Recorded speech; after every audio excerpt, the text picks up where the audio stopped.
Coucou les coquinous. Bon, aujourd'hui, on va faire sans fioriture. Aujourd'hui, c'est à base de gros trucs qui bottent le cul. Voilà, trois titres, mais que j'ai adoré. Trois titres dans une même semaine, c'est rare. Alors, générique.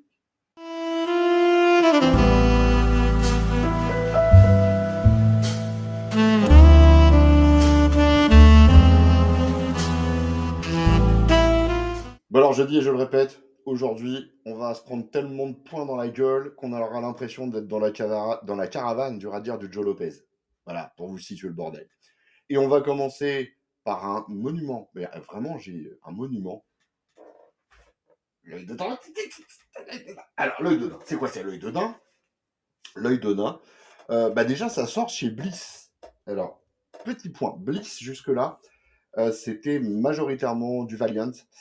Beaucoup, beaucoup. Alors, donc, les parutions françaises de chez Valiant, hein, à l'époque, l'éditeur, Florent, avait eu un courage incroyable de racheter les droits d'édition chez, à Panini, non, chez Valiant et qui était avant chez Panini. Putain, c'est dur.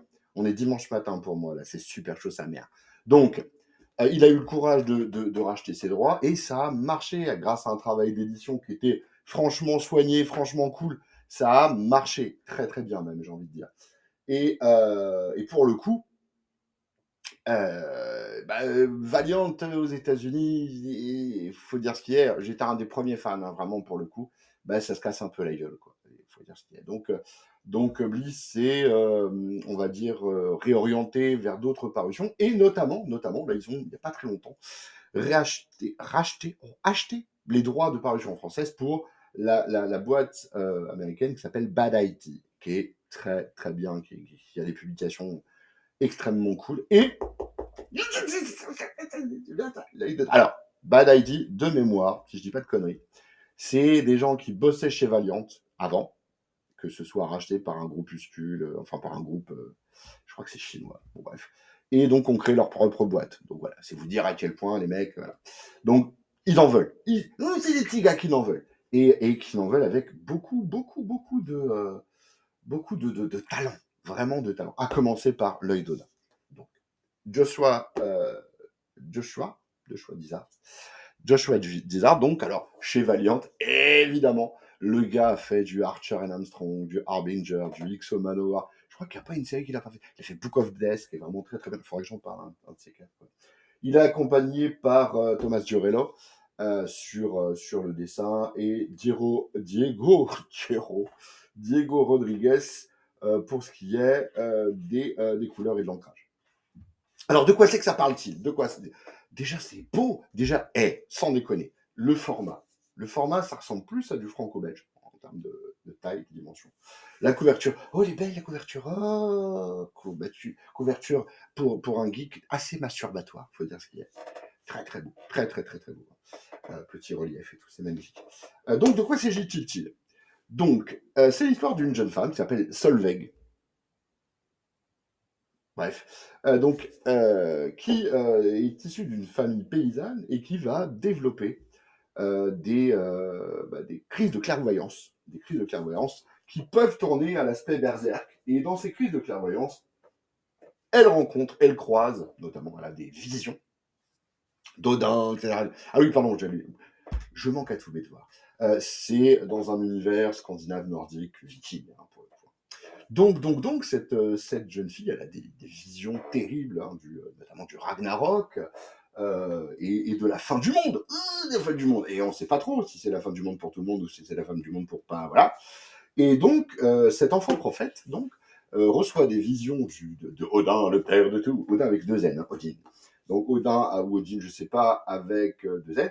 Et elle va donc, elle va prendre la décision, du haut de ses 8-9 ans, elle va prendre la décision d'essayer d'arrêter le Ragnarok. Alors comment? Il y a une légende qui dit que si Odin récupère l'œil qu'il a perdu, Odin a donné un œil. Il est comme ça, il est généreux, c'est un mec bien, tu vois. Pour avoir la clairvoyance et tout lui-même, il a donné un œil. Et donc il est dit dans les légendes, il est dit que si jamais il récupère l'œil, le gars, ça se passera mieux au niveau de la fin du monde. Vous voyez, bon. Et donc, cette petite fille, alors, à la fois enfant prophète et berserk, on la contrôle plus, hein, devient complète bave et tout, c'est dégueulasse, elle tue des gens. Eh bien, elle se met en tête, donc je le dis, je le répète 3 fois déjà, d'aller chercher cet œil. Donc c'est une quête, hein, en termes en termes de, comment dire, je vais y arriver, je vous jure, je vais y arriver. En termes d'heroic fantasy, c'est classique, hein, c'est une quête. Mais c'est super bien fait, c'est super bien pensé. Franchement, honnêtement, c'est vraiment un conte qui pourrait être directement issu de la mythologie scandinave, vraiment, pour le coup. Voilà. Alors, déjà parce qu'il y a pas mal de références, hein, qui s'avèrent, parce que bah après c'est notre regard d'homme du 21e siècle, hein, qui fait peut-être ça, mais c'est très barbare, très c'est sans transition, c'est sans transition, n'importe quoi. C'est, je suis fatigué. C'est dimanche matin. Pourquoi j'enregistre le dimanche matin? Non, c'est sans aucune complaisance. C'est sans. Ça cherche pas à faire ça. Alors, donc, vous aurez compris, c'est assez sanglant, hein, pour le coup, hein. Mais c'est sanglant et beau. Vous voyez? Oui, si, c'est possible, c'est possible. Il y a vraiment des images sublimissimes, hein, où, enfin, on a vraiment des visages très expressifs, des traits euh, très, très fins, très beaux, des scènes de bataille. Mais alors, ça faisait longtemps que j'avais pas vu des choses aussi épiques. Très sincèrement, hein. Ultra, ultra, ultra épiques. Et, euh, et ça se tient d'un bout à l'autre. C'est-à-dire que bien souvent, les récits comme ça qui se veulent mythologiques et qui sont écrits par des scénaristes de comics, ouais, c'est toujours un petit peu simplet, un petit peu gnangnan. Là, non, non, hein. Ah, là, pas du tout, mon gars, hein. Là, je te le dis, hein. C'est là, ça déglingue la gueule, hein. Clairement, ça défonce. Je l'ai lu d'un trait. Un trait. Hop, le truc se lit, mais à une vitesse, avec une facilité, on n'y arrive pas. Il y a plein évidemment, de rebondissements. C'est une histoire sans rebondissement, bah, c'est de la merde. Donc là, non. Il y a plein de choses comme ça. Et puis on se surprend à s'attacher à des personnages. Puis d'un seul coup, ouh, les personnages vous choquent. Parce que c'est vraiment, enfin, il y a un aspect vraiment autre culture. Voilà, culture barbare, pour le coup, hein, où certaines choses sont acceptées qui, pour nous, ne le sont pas. Et bah, ça m'a rarement fait ça dans un bouquin, très honnêtement, hein, où tu dis, ah ouais, merde, quand même, hein, hein, quand même, ils vont fort, les loulous, hein. Donc c'est vraiment, vraiment très, très beau, très, très bien. C'est ah ouais, c'est vraiment ce qu'on attend d'un récit de dark fantasy, vraiment, quoi. Et encore, et en plus, je le répète, je le dis, je l'ai déjà dit, l'objet est superbe, vraiment très, très, très beau. C'est à 25 balles. Franchement, ça les vaut, mais méchamment, quoi. Méchamment, méchamment. Donc je suis joie, je suis amour, je suis contentement, je suis masturbation frénétique, parce que, bah ouais, parce que savoir que Bliss a récupéré euh, les, la licence, ben, elle a dit, donc avec des titres de cet acabit, de cette qualité, mais c'est vraiment. Enfin, ça faisait longtemps, vraiment longtemps, que j'avais pas lu quelque chose d'aussi bon, d'aussi. Comment dire ça? Foisonnant. Voilà, il y a plein de choses. Il y a du troll, il y a de l'orc, mais version scandinave, quoi. Non, non, vraiment, vraiment. J'y suis allé en me disant, allez, vas-y, c'est euh, c'est du scandinave, ça devrait être cool. Et c'est vraiment très, très, très, très, très bon. Très, très, très, très bon. Ça doit être le premier numéro, parce que ça se termine pas sur une fin abrupte. C'est pas un récit autocontenu, pour le coup, quoi. Mais alors, putain, mais qu'est-ce que c'est bon, quoi. C'est vraiment, vraiment génial ici.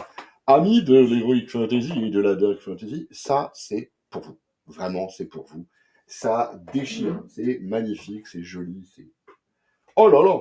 Pas assez de superlatifs pour superlativiser. Voyez-vous? Très très bon. Bliss, de toute façon, hein, toujours assez qualitatif, hein, la suite, mon loulou. Alors, la belle 616! La belle 619. Ah, le connard! Le mec qui fait. Oh, non, la belle 619, trou du cul! La belle 619. Blue Moon. Blue Doo. Oh là là, Blood Moon. Dis donc, mon papa, ce matin. Hein. Blood Moon. Alors, j'en entends déjà là-bas au fond, là, qui disent oui, mais c'est pas du comics, c'est du français. Alors, pour vous, un message d'intérêt général. Bas les couilles, on s'en bat les couilles. Bas les couilles, on s'en bat les couilles. On s'en bat les couilles. On s'en bat les couilles. Donc, ça vous va ou faut que je résoute plus gag hein, avec le bas les couilles. On s'en bat les noix. Oui, c'est pas du comics en termes de production, c'est du franco-français. Mais en plus, il y a le petit logo Disapproved, Bad Comics Authority, Comics Code Authority. Donc il y a toutes les raisons pour que ce soit chez moi, pour que ce soit ici. Voilà. Et puis fuck. Voilà. Fuck it all. Blood Moon, donc, qui nous est présenté par Fred Bones. Euh, donc l'auteur de ce petit truc. Qu'est-ce qu'il raconte l'auteur de cette BD, de cette œuvre, parce que c'est super bien.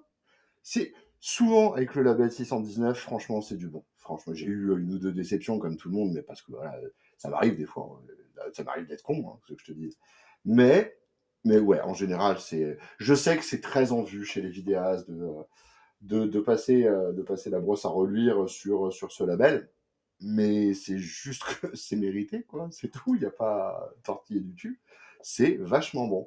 Et ce Blood Moon, qui c'est qui comprend l'anglais? Sérieux. Blood, B2O, c'est blood, blood. Et Moon, M-O-O, c'est ou. Voilà. Donc bref, on s'en fout. Donc Blood Moon, qu'est-ce que c'est? C'est bien. Déjà, c'est bien, c'est le bien. L'histoire. Allons-y gaiement. Nous sommes au début du 22e siècle. Donc, il y a une colonie lunaire qui est implantée. Qui est majoritairement une colonie-usine en fait, hein, qui est là pour minière en vérité, pour pouvoir exploiter les minerais, les richesses lunaires, sélénites. Sélénites.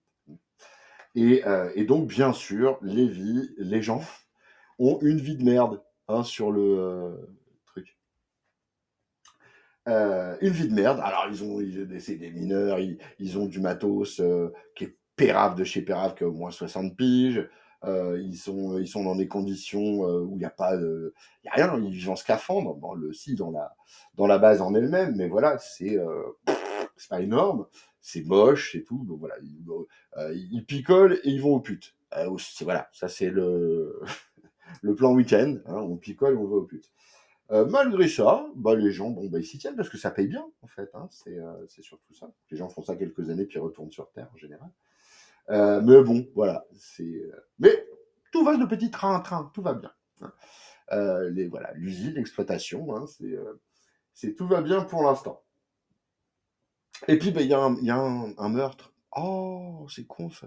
Alors, quand je dis il y a un meurtre, c'est pas juste, oh là là, il y en a un et il a tiré. Non, non, c'est genre, il retrouve un mec en extérieur sans scaphandre, parce que la Lune n'est pas encore terraformée, hein, on est bien d'accord. Hein, en extérieur et sans scaphandre, et le gars bah, crucifié, les boyaux à l'air. Enfin, à l'air. Bah non, pas à l'air. Les boyaux dans le vide lunaire. Donc bah oui, ça va se lancer sur une enquête, parce que c'est le premier meurtre sélénite. Sélénite.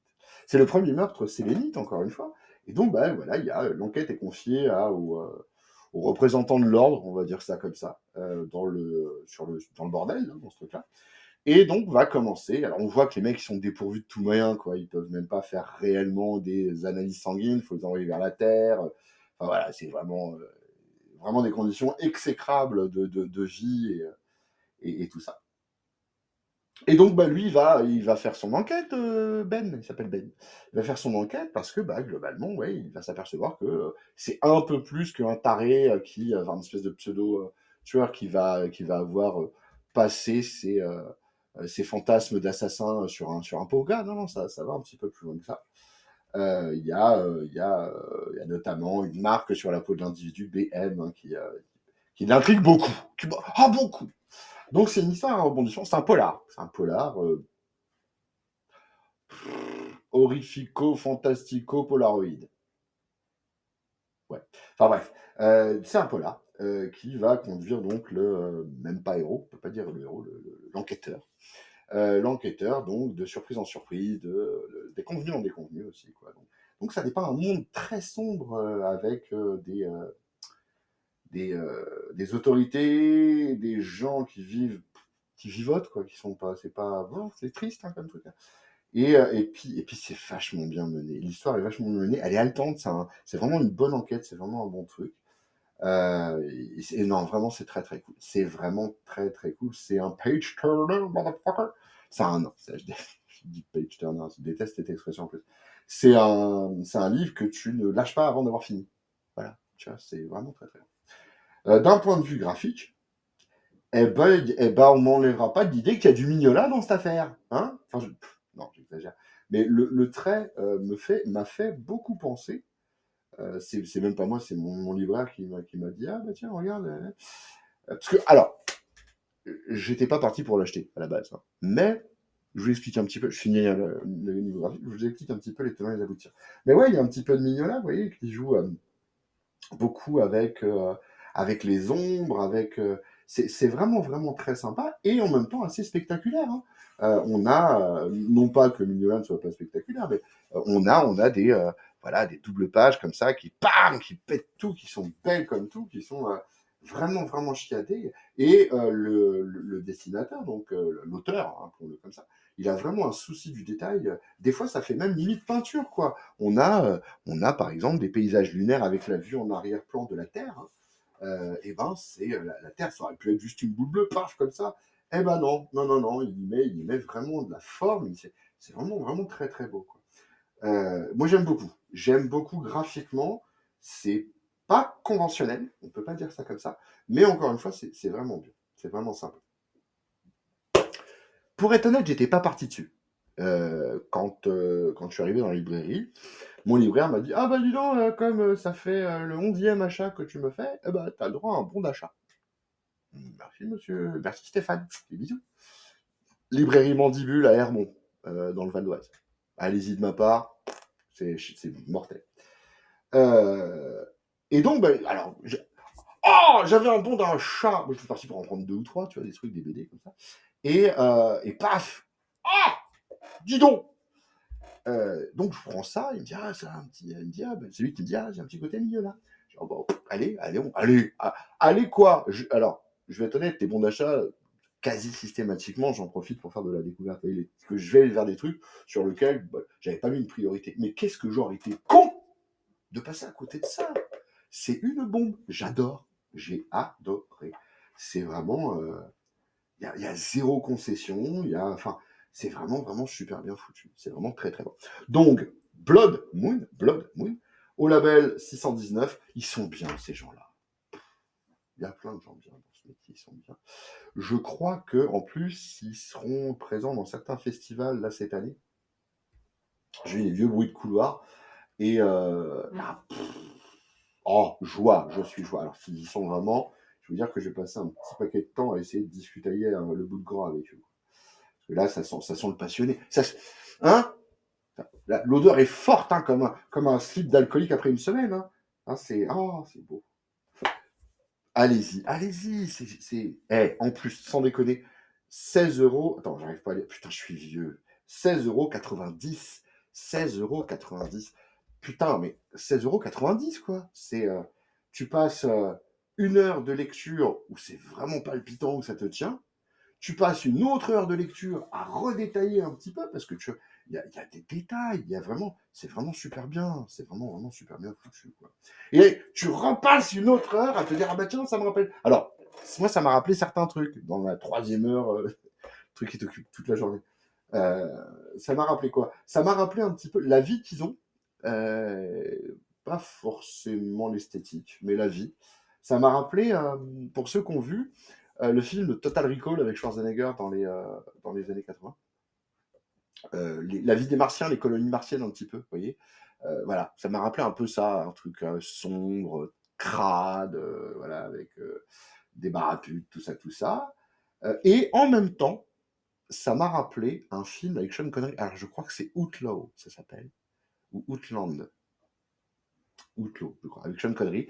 Donc c'est un film pareil des années 80 où en fait Sean Connery est dans une station spatiale jupitérienne en orbite autour de Jupiter. Et donc, il va y avoir enfin, des morts inexpliquées, etc. Et il mène l'enquête là-dessus. Et ben, ça m'a rappelé un petit mélange des deux. Alors, c'est complètement différent, hein, bien sûr. Hein, ça a sa propre âme, ça a sa propre histoire. Mais je sais pas, je me suis dit, ah tiens, peut-être une inspiration. Peut-être une inspiration. Hein. Voilà. Donc, voilà. Voilà. Mais allez-y, franchement, allez-y, quoi. Allez-y. C'est pas. À 17 balles, t'as plus rien. Eh ben, t'as ça. Et c'est pas rien. Allez, on se fait une troisième. Allez, troisième. Oh, oh, oh. Damn them all. Damn them all. Maudissez-les tous. Alors, ça n'a rien à voir avec Pokémon, hein. On est d'accord, attrapez-les tous là, non. C'est Simon Spurrier. C'est un dingue. Simon Spurrier est dingue, c'est officiel. Ce type-là est taré. Il a fait plusieurs récits que vraiment, moi, j'ai beaucoup aimé. Genre, alors c'est lui qui a fait Six Gun Gorilla. Ah, je vous en parlerai dessus là un jour. Six Gun Gorilla, c'est vraiment un truc complètement barré avec un gorille qui est desperados sur une planète. Enfin, c'est très sympathique. Il est dingue, Simon Spurrier est dingue. Le dessin, c'est Charlie Adler, que vous connaissez certainement pour ceux qui aiment Walking Dead, parce que c'est quand même celui qui a fait tout Walking Dead à partir du tome 2 en français. Donc ça veut dire 6e issue aux États-Unis. Charlie Adler, donc, hein, avec le fameux trait, oh putain, le fameux trait très Walking Dead, pour le coup. Évidemment, celui qui décide, connard. Ah. Et on a Sophie Dugton qui est à la couleur, qui rend un travail vraiment cool, quoi. Alors oui, parce que ouais, ça c'était bien ça. À la base, Walking Dead, j'aime beaucoup moi la charte graphique de Walking Dead, hein, c'est vraiment Walking Dead, c'est vraiment ma cam. Mais c'est du noir et blanc, mais c'est très bien, hein, ça va parfaitement avec le produit. Mais Charlie Adler en coloré, je me suis demandé ce que ça donne. Et ça donne bien sa mère, mais vraiment sa mère. De quoi s'agit... Alors, je l'attendais. Celui-là, franchement, je l'attendais. Hein, j'en avais entendu parler et tout. Je n'ai pas voulu le prendre en VO. Alors, de quoi s'agit-il? On va vous le vendre comme un Hellblazer, enfin, Constantine féminin. Oui, et en même temps, non. Putain, je fais du Macron maintenant. Je fais du en même temps. Les boules. Alors, effectivement, il y a des points communs. Les points communs, c'est l'univers magique, de sorcellerie, etc. Et le fait que ce soit une connasse. Oh, ça faisait longtemps. Tu vois, j'aurais entendu pour mon top des connasses, elle était dedans. Mais en fait, ça s'arrête un peu à ça. Parce que il y a bien, à mon avis, il y a bien un hommage, un clin d'œil à Hellblazer, mais c'est plutôt dans un autre personnage. Pour vous le faire. Bref. Donc, elle s'appelle Ellie, cette jeune femme, et son oncle, Alfie, il est mort. Il vient de grièvement décéder. Et donc, c'est pas qu'elle reprend le flambeau, mais déjà quelques années auparavant, elle avait poussé son oncle, enfin, elle avait cassé les couilles à son oncle pour devenir elle-même magicienne. Donc, moi, c'est lui qui me rappelle le Hellblazer, c'est son oncle. Parce qu'on va avoir un petit peu de son histoire au fur et à mesure de celle de cette jeune femme. Donc, alors, qu'est-ce qu'elle fait elle? Déjà, elle a un marteau. Alors, en plus, tu vois, soit elle fait de la forme monique, soit elle met des coups de marteau dans la gueule. Au choix. Donc, que se passe-t-il? Elle a pris le parti de bosser pour un mec de la mafia. Voilà, un mec qui est un peu branché à l'ésotérisme, etc. Donc, elle bosse pour lui, elle fait des sales plans, voilà, elle fait peur aux gens, tout ça. Donc, oui, c'est pas une gentille du tout, en fait, hein, c'est une vraie connasse. Et à la mort de son oncle, lui, il va... en fait, ce connard, il va vider l'enfer.